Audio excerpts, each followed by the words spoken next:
muy bienvenidos una vez más a nuestro programa Yo Cuido a mi vecino por las pantallas de Provincial TV y su plataforma de redes sociales. Hoy tenemos un invitado muy especial con el que vamos a tratar un interesante tema, pero también queremos conocer un poco más de la institución que él representa. Me refiero al superintendente del Cuerpo de Bomberos de Los Ángeles, don Raúl Márquez Marnich. ¿Lo dije bien? Sí. ¿Cómo está? Muy bienvenido. Muy bien, Valesca, buenos días. Muy buenos días.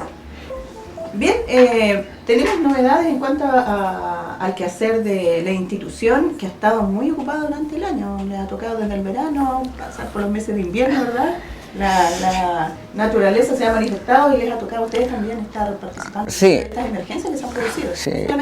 Sí, Efectivamente, este año hemos tenido tal vez la mano dura de la naturaleza.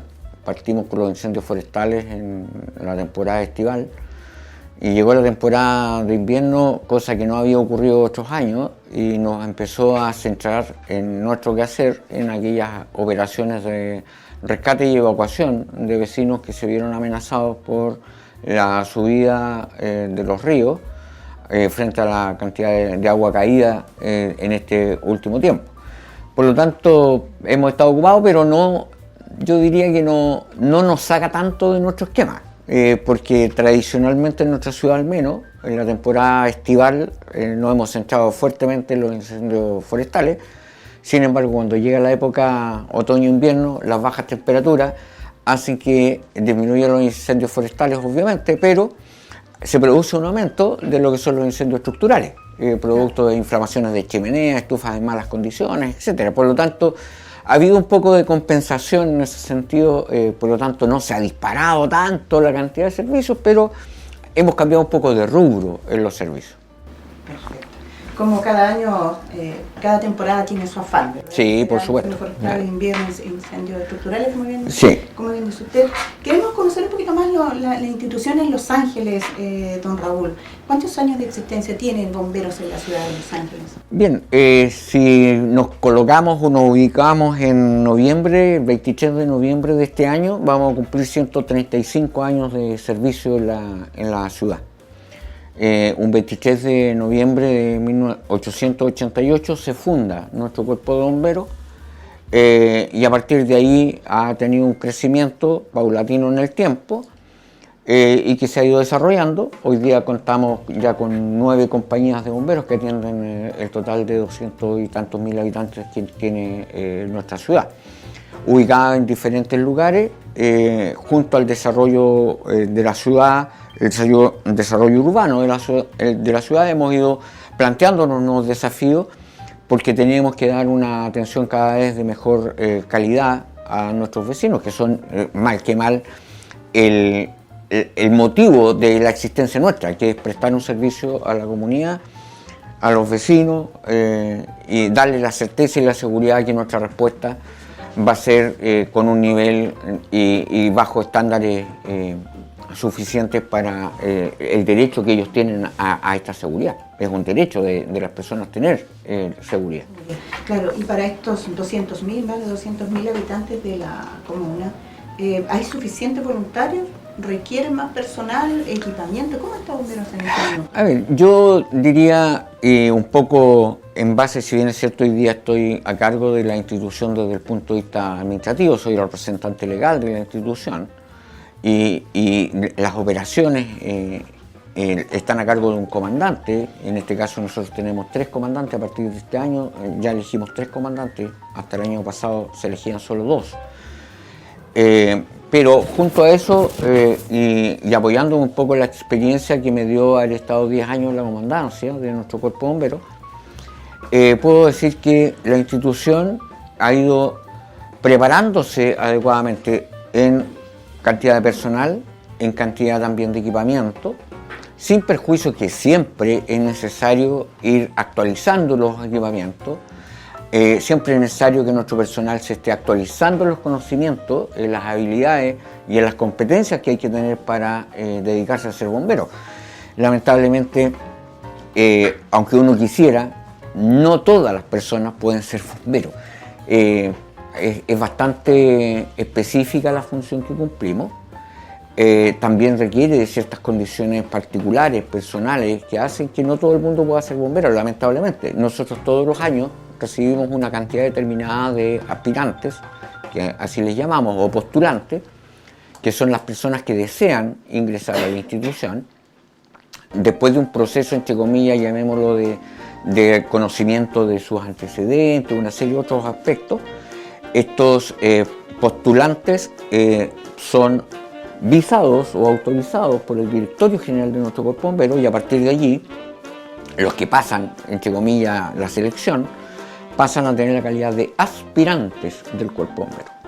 ¿Y esto qué significa? Significa que tienen que realizar un curso que hoy día, tal como está diseñado, obviamente esto va variando con el tiempo, pero hoy día, tal como está diseñado, este curso parte en junio de cada año, mes que coincide con el Día Nacional del Bombero, y termina en noviembre de cada año, en que coincide con el mes aniversario de nuestro cuerpo bombero, en que a partir de ese momento quienes hayan cumplido con los requisitos académicos que tiene este curso, porque hay una serie de requisitos académicos, tanto de evaluaciones teóricas y prácticas, así como también de asistencia del personal, pasan, si es que aprueban, pasan a ser voluntarios del cuerpo bombero, o bomberos, definitivamente adquieren la calidad de bombero con el juramento que se hace en la Plaza de Armas para la ceremonia de aniversario de nuestra institución. Lo señalaba hace un rato, no cualquiera puede ser bombero, ¿verdad? Porque me imagino están sometidos a una presión también mental, están combatiendo una emergencia, muchas veces con peligro, no solamente para la infraestructura, lo material, sino también para la vida de personas.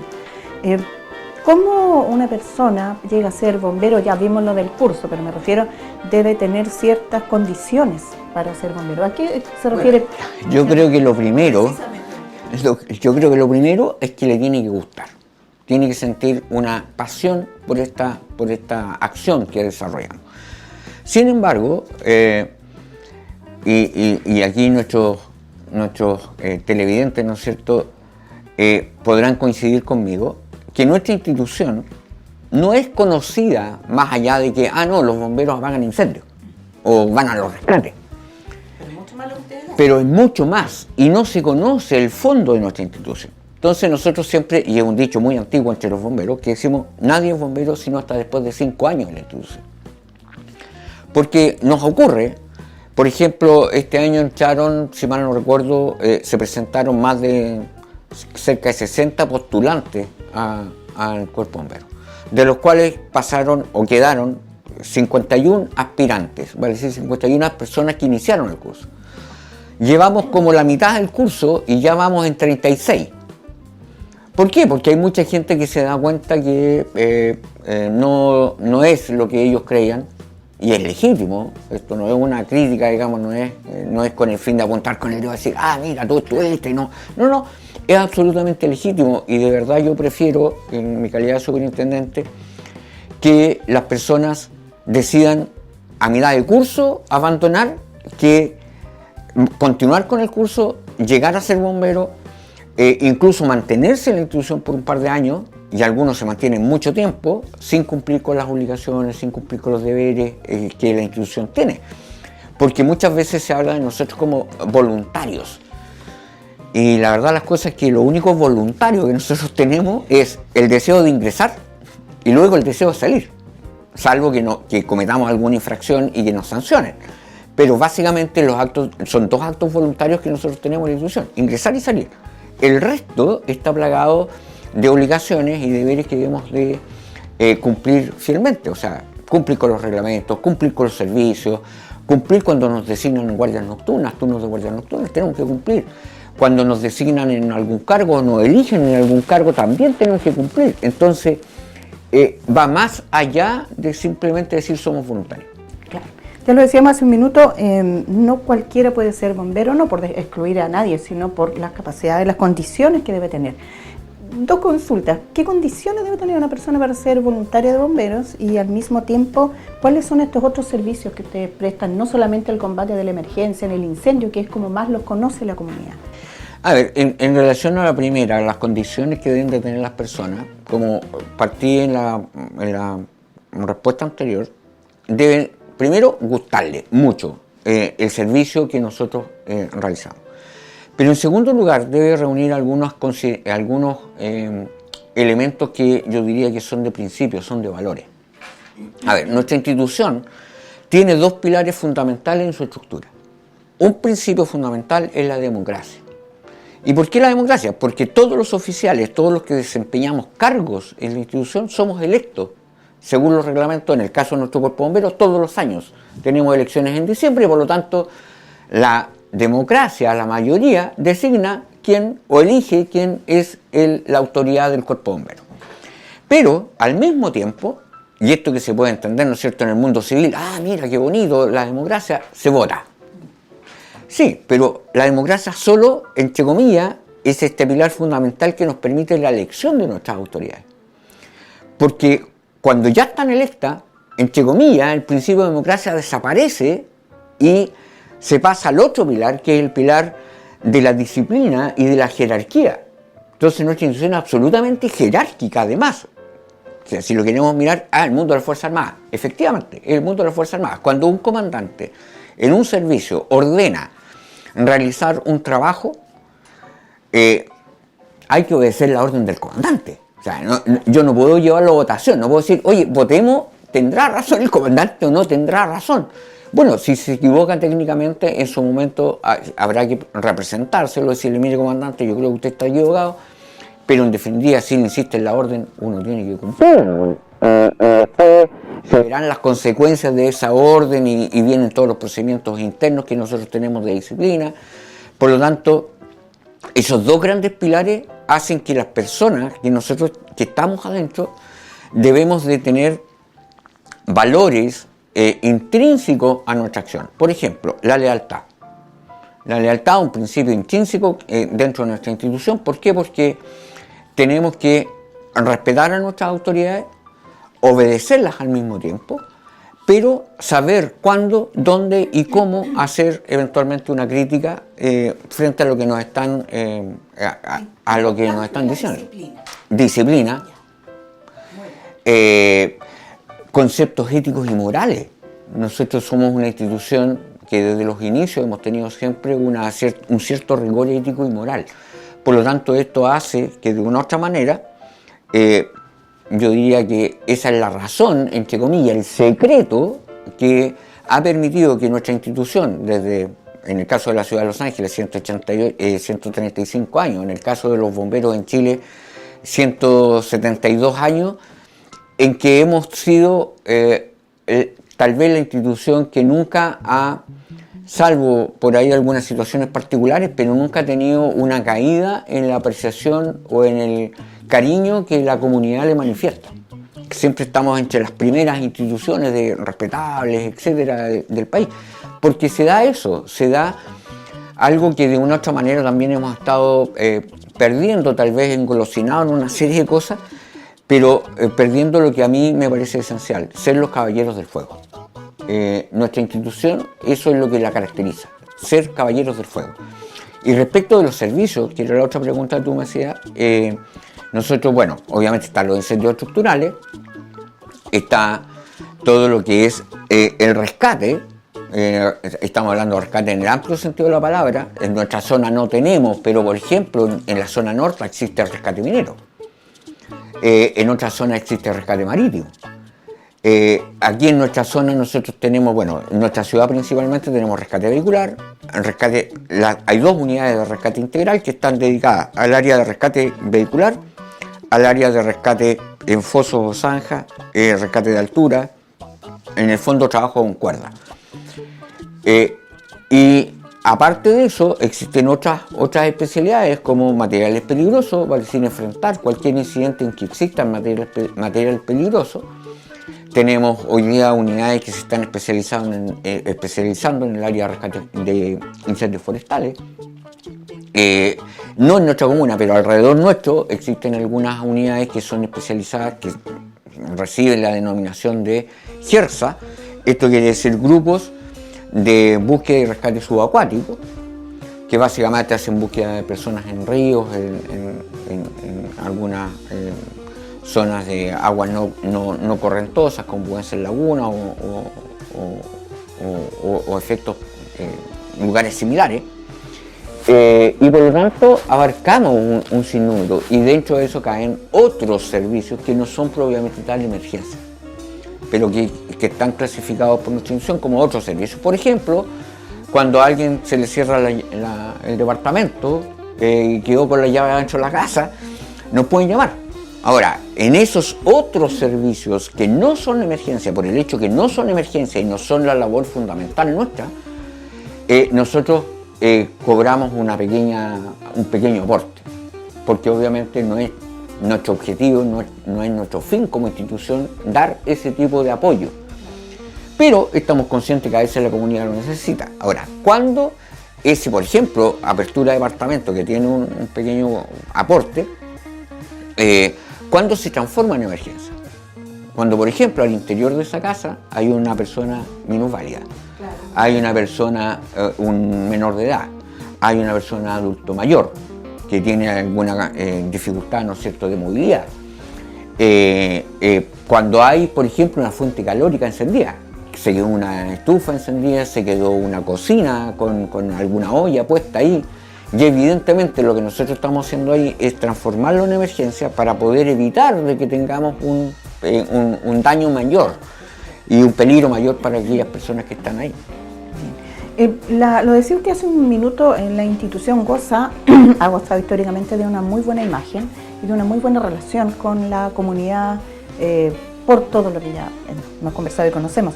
Sin embargo, se han registrado algunas situaciones de agresión cuando llega bomberos a alguna emergencia, ya sea por, vaya uno a saber qué motiva a la gente a atacar a quienes vienen a ayudar, ¿verdad? Pero ha ocurrido en distintas partes del país. Ustedes acá en Los Ángeles me imagino con mucha menor frecuencia, pero ese tipo de situaciones se da. ¿Cómo concientizar, por un lado, primero a la comunidad y cómo resolver esta situación que se puede dar en algún minuto? Sí, efectivamente en nuestra ciudad nosotros hemos tenido algún tipo de agresiones involuntarios, pero no es frecuente. La verdad, las cosas que hay que decirlo con toda su letra y claramente. En nuestra ciudad no es frecuente que los bomberos sean agredidos.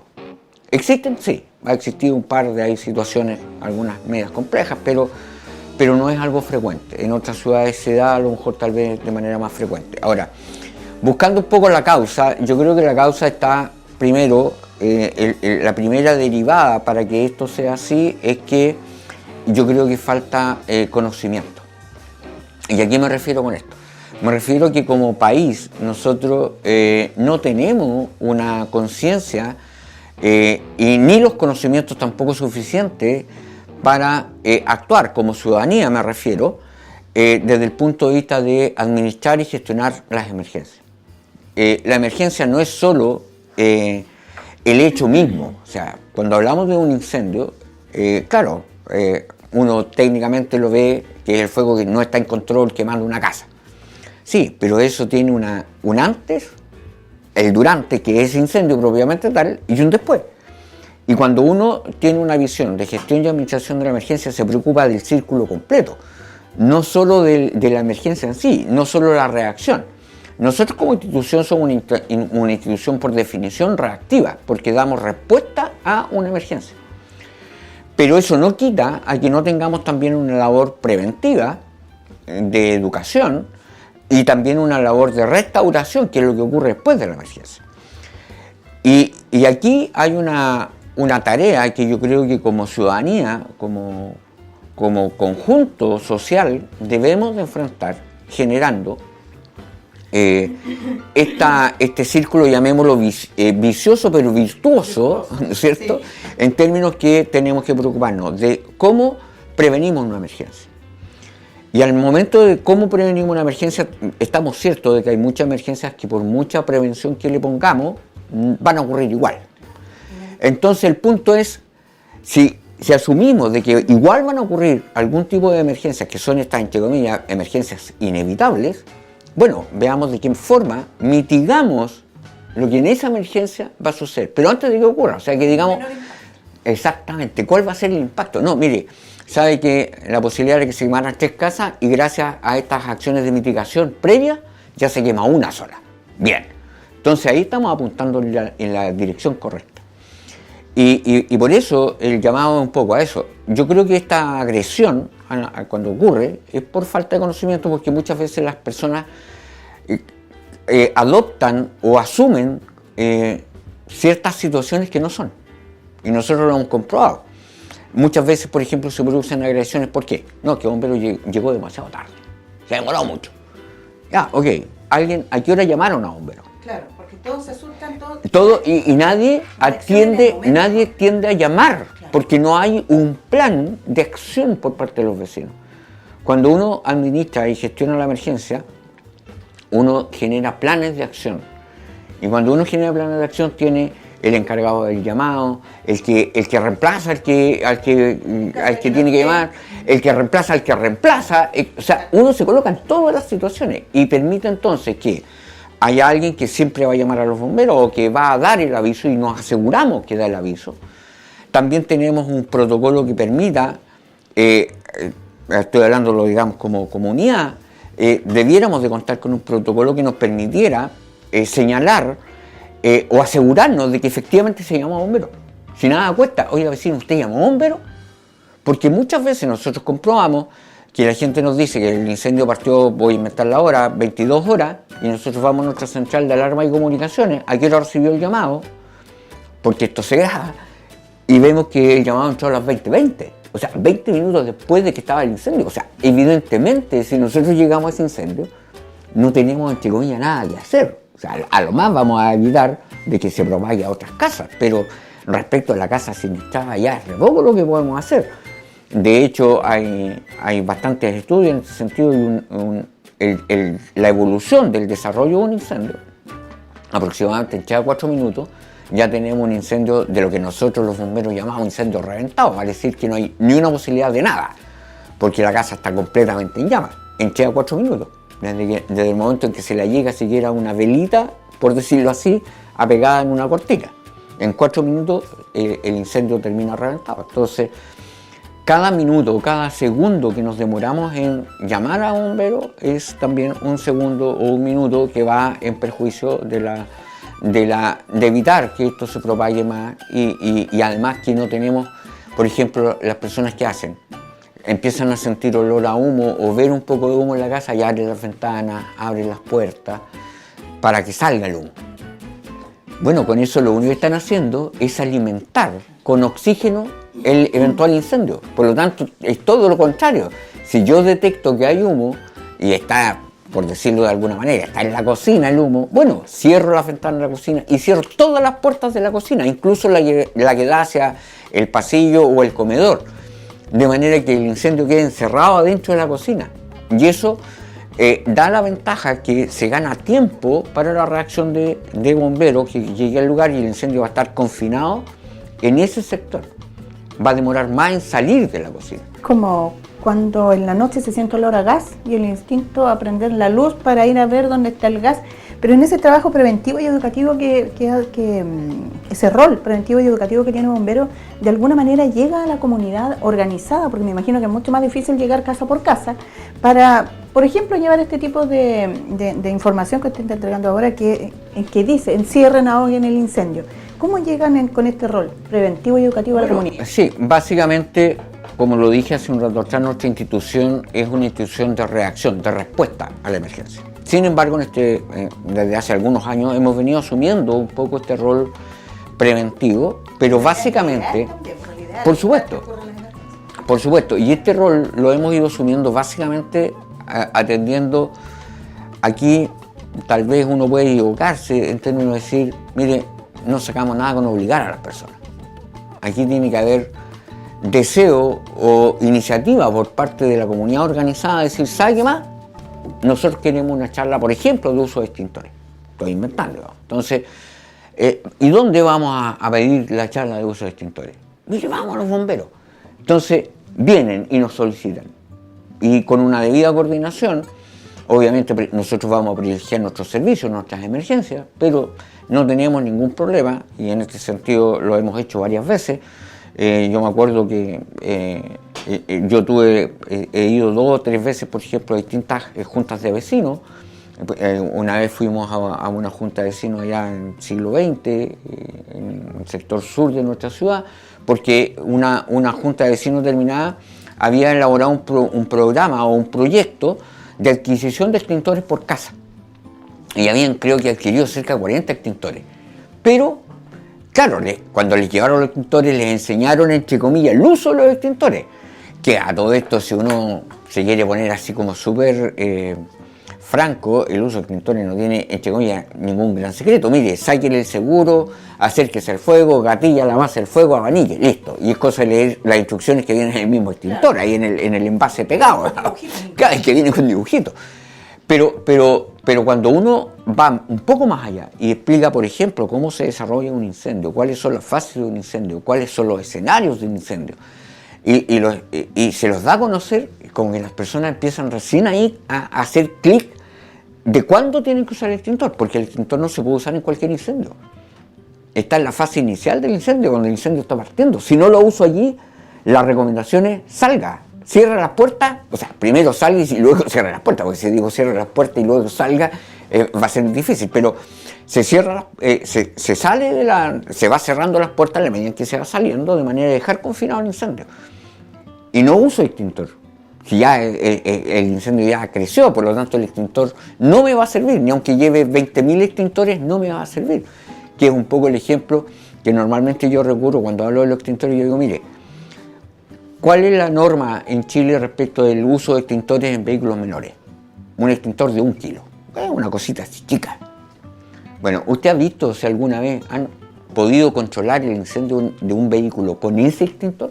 No, normalmente terminamos viendo una colección que un bus se detuvo bajo un extintor de 10 kilos, otro bajo uno de 6. Y hay una colección de extintores, pero el auto se quema igual al final. ¿Por qué? Porque no sabemos utilizar el extintor. El extintor normalmente está en el portamaleta del auto. O sea, tiempo de respuesta ya no es inmediato. Segundo, las llaves del portamaleta del auto normalmente están junto a un manojo de llaves que uno anda trayendo. Por lo tanto, si roguemos porque cuando se saquen las llaves del contacto del vehículo para ir a abrir la cajuela, no se nos caiga el llavero con todo ese manojo de llaves, para encontrar la llave con el peor que nos va a pasar, porque nos ponemos nerviosos, no podemos ubicar la llave. Después, ¿qué hacemos? Vamos, gatillamos, ¿no es cierto?, el desenganche del capó, y lo que hacemos es levantar el capó para aplicar el extintor. A esa altura el auto ya está quemado, porque abrimos el capó y entró mayor cantidad de aire todavía, alimentamos mucho más, en forma mucho más brusca ese incendio. Entonces, ahí es donde de repente falta poder decir, mire, usted no abra el capó, manténgalo cerradito, desengánchelo, sí, porque cuando uno desengancha el capó se levanta un poquito. Y por ahí me ubico la manguera, ¿no es cierto?, y gatillo mi extintor. El polvo químico seco actúa por suspensión. Entonces uno empieza a educar. También por abajo, ¿no es cierto?, donde están los espacios donde van las ruedas, uno puede perfectamente por ahí. Entonces mantiene relativamente encerradito, sin mucha alimentación ese fuego. El extintor idealmente, que es un extintor chiquitito, yo lo puedo tener apegado ahí en esa especie de joroba entre el asiento piloto y copiloto, ¿no es cierto?, apegado ahí, donde a nadie le molesta ahí en ese lado. Pues entonces uno pudiera generar, en la medida en que recibe estas invitaciones de la comunidad organizada, al menos como institución, no vamos a tener ningún problema en concurrir estando en nuestras competencias y no siendo, obviamente, no quitándole la prioridad a la atención de la emergencia, sí, que es nuestra finalidad y nuestro objetivo final. Entiendo que el rol de bomberos es reactivo, pero que tienen esta motivación preventiva, digamos, educativa. De todas maneras, la comunidad no tiene, obviamente, por qué saber, porque instintivamente, el ejemplo que dábamos delante, hace un rato de prender la luz cuando se siente olor a gas o abrir las puertas cuando hay humo, la comunidad en una relación con sus, en este caso, colaboradores directos en la emergencia de bomberos, puede obtener información valiosísima que les ayude a evitar, no solamente combatir la emergencia, sino también evitar la ocurrencia de estos siniestros que lamentablemente cobran la vida de personas que no tienen, como usted decía hace un rato, la posibilidad de movilizarse también por sus propios medios, mascotas también. Hemos lamentado muchas pérdidas. pero Bomberos necesita financiar todo este trabajo que hace, ¿verdad? Y ahí volvemos a un tema que es como ese círculo que dice usted, que se inicia y se termina de la misma forma. Esa es la parte ingrata a veces. Ingrata, claro. Y ustedes tienen, bueno, se financian a través de subvenciones, distintas formas de, o sea, no distintas formas de ingreso tampoco, no vamos a exagerar, pero ustedes tienen donaciones, sí, venta de rifas, básicamente, y eso es lo que quiero consultarle ahora, lo que viene próximamente para la institución. Sí, primero aclarar que básicamente las vías de financiamiento de bomberos en Chile, en general, todos los cuerpos bomberos en Chile, porque cada cuerpo bombero es una persona distinta. Entonces, todos los cuerpos bomberos nos financiamos relativamente de la misma manera. O por las mismas vías, no de la misma manera, pero sí por las mismas vías.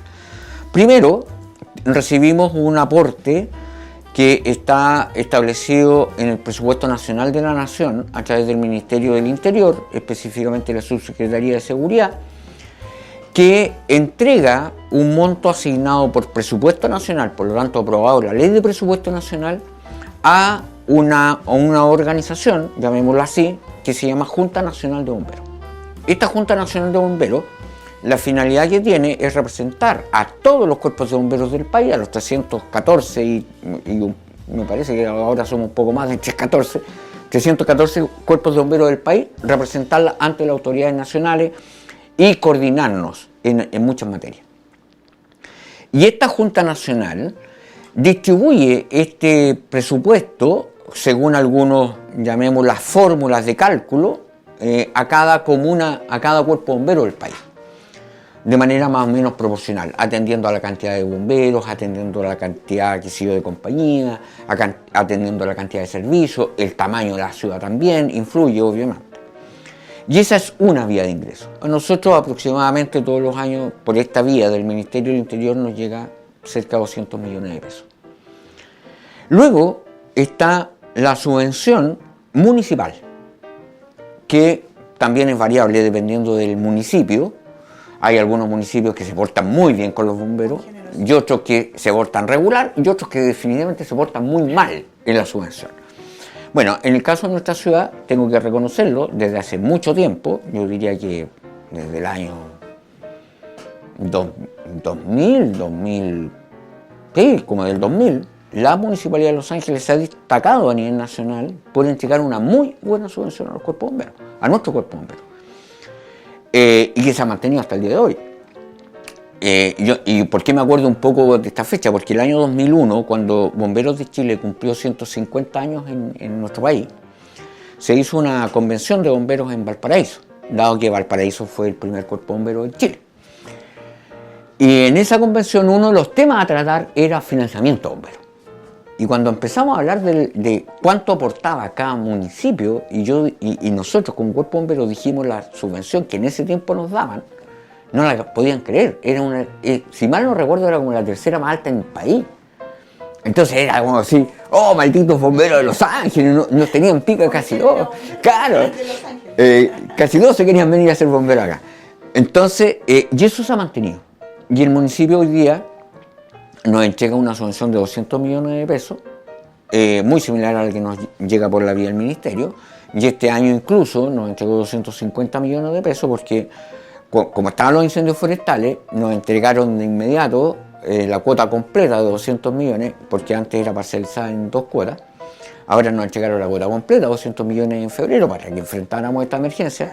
El municipio y el alcalde con el consejo municipal entendió muy bien que nosotros que estos recursos se iban a consumir de una manera distinta, porque significaba reparar carros, mantener carros, hacer limpieza de carros después de los incendios forestales, consumo de combustible que se disparó, y por lo tanto adoptaron el acuerdo de entregarnos un complemento o un suplemento de 50 millones más. Por lo tanto, este año, en definitiva, nosotros, a través del municipio, recibimos 250 millones. Pero aparte de esto, hay ciertas tareas o ciertas cosas que Bomberos no puede ocupar estos recursos fiscales o municipales en cosas propias del servicio. Entonces, frente a esos recursos o a esas necesidades propias del servicio, nosotros recurrimos a ingresos propios, lo que nosotros denominamos ingresos propios, que en el fondo son la rifa, el bingo, los bonos de cooperación, distintos medios, donaciones que de repente nos llegan, a veces, de hecho también tengo que agradecer en este sentido al Ministerio Público, a la Fiscalía en estas salidas alternativas a la pena, cuando son multas o más que multas, son un apoyo económico que tiene, que en lugar de ir detenido o arrestado a la persona, no sé, toda la cárcel, le dicen, mire, usted tiene que hacer un aporte a una institución. Y normalmente nos colocan a nosotros ahí, que entonces llegan muchas personas llegan a veces diciendo, que sabe que tengo que venir a pagar 3 cuotas de tanto dinero porque es el cumplimiento de mi sentencia. Porque si no lo hacen, van con algunas pequeñas vacaciones a Canadá. Entonces van a cumplir, ¿no es cierto?, con este aporte, y en el fondo eso también ingresa como ingresos propios. Y esa es la otra forma. Y la más importante de esta generación de financiamiento con ingresos propios es la llamada rifa monumental, que se hace tradicionalmente en nuestra ciudad, que todos los años la realizamos, que de hecho acabamos de hacer el lanzamiento oficial de la rifa el sábado recién pasado, y tiene por finalidad buscar este financiamiento importante. Esperamos reunir cerca de 125 millones de pesos, parece que está más o menos calculado, no me acuerdo la cifra exacta, son 65.000 números que tenemos a la venta, cada número cuesta 2.000 pesos, yo no soy muy ágil en las matemáticas, no es mi área profesional, así que me cuesta calcularla, pero... ¿Cuánto vale cada? 2.000. 2.000. Sí. ¿Cuándo se va a tirar el lanzamiento? O sea, ya dimos el lanzamiento, el sorteo se hace el 2 de diciembre. El 2 de diciembre. Sí. ¿Cuáles son los premios? Los premios, el primer premio, que es el más importante de todo, es un auto 0 kilómetros, Chevrolet Sail. Hay que también rescatar que este año, a diferencia de años anteriores, muchos de los premios, porque los premios obviamente los tenemos que financiar nosotros tenemos que costear como cuerpo de bomberos. Pero este año, atendiendo a una gestión que se realizó por parte de la comisión organizadora, especialmente encabezada por nuestro vicesuperintendente, don Eduardo López, se pudo gestionar donaciones de empresas y comercio local, lo cual obviamente nos está abaratando los costos que esta rifa tiene. Y entre esos premios, yo me acuerdo, por ejemplo, de que hay uno que dice relación con un fin de semana, creo que son 2 días, en una especie de resort, en una cabañita, un fin de semana para 2 personas en una cabaña en nuestra zona. Hay otros premios como televisores, etcétera. Por lo tanto, está bastante interesante la rifa, sí. Incluso hasta quintales de harina tenemos dentro del sorteo, así que va a estar interesante. Yo creo que vamos a tener buen resultado. Bien, le iba a sugerir las papas como primer lugar, pero... Sí, no sale más barato el auto, ¿no?, a esta altura, sí. Bien, entonces, 2 de diciembre es el sorteo de la... El 2 de diciembre, sí. Tremendos premios, muy interesante, muy bueno, un automóvil nuevo, sí. Me imagino, todo bien, 0 kilómetros, 2.000 pesos el número, un valor pagable todavía, así que quien pueda comprar más de un número, por supuesto, colaborar, porque esto es netamente para el desempeño de las funciones de... Sí, yo aquí voy a robar una frase que tiene don Esteban Krause, alcalde de nuestra comuna, porque él siempre que habla de los recursos que nos entrega Bomberos, él dice, pero tengan cuidado, porque estos no son recursos para bomberos. Y aquí es lo mismo, estos 2.000 pesos que usted, entre comillas, nos va a entregar para ayudarnos a financiar las acciones y funciones que como bomberos desempeñamos, no es para nosotros, porque en definitiva va con un rebote. Porque en la medida en que nosotros tenemos estos recursos, podemos optar a más y mejores capacitaciones para nuestros bomberos, a más y mejor implementación, incluso avanzar tecnológicamente, que es los desafíos que estamos enfrentando en estos momentos, tener una respuesta mucho más tecnológica y por lo tanto también adquirir material más tecnológico. Y también mejorar nuestras infraestructuras. Nuestros cuarteles necesitan mejorarse, necesitan a lo mejor reubicarse incluso para dar un mejor servicio a la comunidad. Por lo tanto, en definitiva, todos estos aportes y estos dineros, como dice el alcalde, es para la propia comunidad. Así es. Entonces, Con esa visión hay que mirarlo. Y bueno, que tengan presente en todo caso que los puntos de venta van a ser lugares de afluencia público, salida de supermercados, que es lo que tradicionalmente hacemos. Aquí en el mall de nuestra ciudad también van a haber algunas personas vendiendo números. Ojo, las personas van a ser voluntarios del Cuerpo Bombero de Los Ángeles, por lo tanto van a estar debidamente uniformados. Por lo tanto, no crean esto de que no, que mire, que a mí me contrataron. No, nosotros no vamos a contratar a nadie para que haga venta. No, bomberos. Y tampoco va a haber televenta de números, así que la llamen y mire, deposíteme 50.000 pesos y nosotros le enviamos los números. No, eso tampoco va a existir. Presencial, lugares públicos, voluntarios debidamente vestidos con su indumentario, uniformados y vendiendo la rifa que la podemos mostrar también, ¿verdad? Una de estos números. Nos quedan muchos temas, don Raúl, pero en esta oportunidad vamos a dejar atacar la conversación, no nos da el tiempo, pero lo quiero dejar invitado para una próxima oportunidad, que hay muchos temas, entiendo también que se quieren reubicar, mover alguna unidad, pero lo dejamos para la próxima conversación. Y nosotros agradecemos su sintonía, agradecemos a don Raúl Márquez, superintendente del Cuerpo de Bomberos de Los Ángeles, por su valioso aporte. Muchas gracias por venir. Y a ustedes les agradecemos su sintonía y los dejamos invitados para una próxima edición de nuestro programa Yo Cuido a mi Vecino. Hasta pronto.